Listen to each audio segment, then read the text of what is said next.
Hello बच्चों। तो आइए आज की क्लास में हम लोग देखेंगे क्या, इसके पहले वाली क्लास का further continuation part, that is what, method of prevention of corrosion. Okay, तो देखो इसके पहले वाली क्लास में हम लोग देखे थे कोरोजन होता क्या आखिर। ठीक है, तो कोरोजन क्या होता था, जैसे आयरन की केस में आप लोगों को बताया था ना, रस्ट के फॉर्म में बोलते थे उसको, जिसका फॉर्मूला भी बताए थे क्या होता है, Fe2O3.XH2O। अब आज के मेथड में फॉर एग्जांपल देखो, आज की क्लास में हम लोग क्या देखेंगे, आप लोग कभी गार्डन वार्डन में गए हो तो झूले वूले पर खेले होगे, तो उस पर देखा होगा ना कि वो झूले के जो रॉड्स होते हैं उसको क्या किया रहता है, पेंट वेंट किया रहता है। ठीक है, तो वो क्या होता है, वो जनरली हम लोग को कोरोजन से बचा रहा है, मतलब आयरन को। ठीक है, तो जो कोरोजन अगर सपोज दैट कि उसको पेंट नहीं करेंगे या फिर ग्रीसिंग या ऐसा कोई मेथड यूज़ नहीं करेंगे, तो उसे पता क्या होगा, वो आयरन जो है ना कोरोड हो जाएगा, रस्ट हो जाएगा, और रस्ट होगा तो पता क्या होगा, वो टूट जाएगा, धीरे धीरे खराब हो गया आयरन। ओके, तो उससे बचाने के लिए हम लोग कौन से तरीके यूज़ कर सकते हैं, वो हम लोग आज की क्लास में देखेंगे।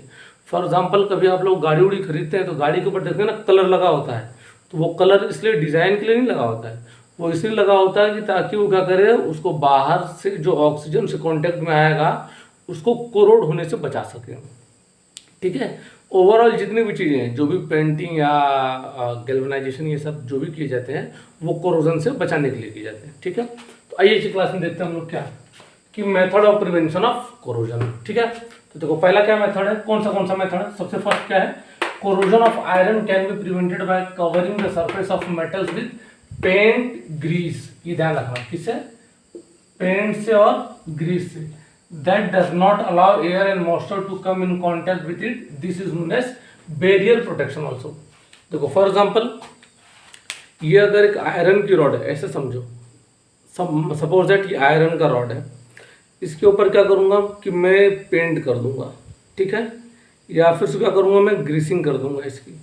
ठीक है, तो देखो इससे क्या होगा, ठीक है, इससे देखो क्या होगा ना कि इससे आपका ये होगा कि पेंटिंग करने से या ग्रीसिंग करने से ये जो है क्या कहते हैं आयरन, ये क्या हो जाएगा, ऊपर एक लेयर फॉर्म हो जाएगी। तो जब लेयर फॉर्म हो जाएगी तो इसके ऊपर क्या होगा, जो भी ऑक्सीजन या फिर जो भी एटमॉस्फेयर का वाटर वेपर या फिर जो भी ऐसे कुछ सब्सटेंस आके इसको मतलब एयर से ऑक्सीडाइज करेंगे, इसको कोरोड करने की कोशिश करेंगे, वो नहीं कर पाएंगे। क्यों, क्योंकि उसके ऊपर एक मैंने लेयर फॉर्म कर दी ना, इसको क्या किया कि जो सपोज दैट ये एयर ये ऐसे आ रहा है, ऐसे आ रहा है, इसको टच करने है, जब टच कांटेक्ट में आएगा तभी तो उसको खराब करेगा। तो जब एक लेयर बन गई तो खराब नहीं कर पाएगा, यानी कांटेक्ट में नहीं आएगा इसके, तो बैरियर की तरह काम किया ना बीच में, तो इसी को हम लोग क्या बोलते हैं, बैरियर प्रोटेक्शन बोलते हैं। ठीक है, तो बैरियर में कौन से आते हैं, जनरली पेंट, ग्रीस या फिर एनेमल, ऐसे जो भी है बीच में क्या करेंगे, प्रोटेक्टिव लेयर बनाएंगे। ठीक है, फिर सेकंड पॉइंट पे आता है, क्या है कि rusting of iron can be prevented by galvanization. Zinc metal does not corrode on exposure to air. Zinc itself forms a protective coating of basic zinc carbonate, that is what, ZnOH का twice ZnCO3।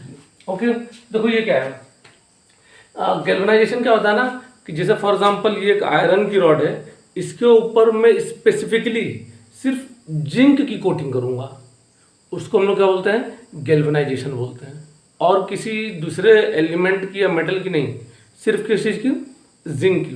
तो board exam में कई बार पूछा है कि galvanisation क्या होता है, तो क्या होता है कि गैल्वेनाइजेशन में जनरली जिस पार्टिकल्स को हमको बचाना है कि रस्ट ना हो, उसके ऊपर क्या करते हैं हम लोग, जिंक की एक कोटिंग कर देते हैं। ठीक है, तो कोटिंग कर देते हैं, आप लोग ना जैसे चैप्टर 3 आएगा मेटल्स एंड नॉन मेटल्स, तो उसमें हम लोग को बताएंगे क्या होता है ना कि जिंक जो होता है आयरन से ज़्यादा रिएक्टिव होता है।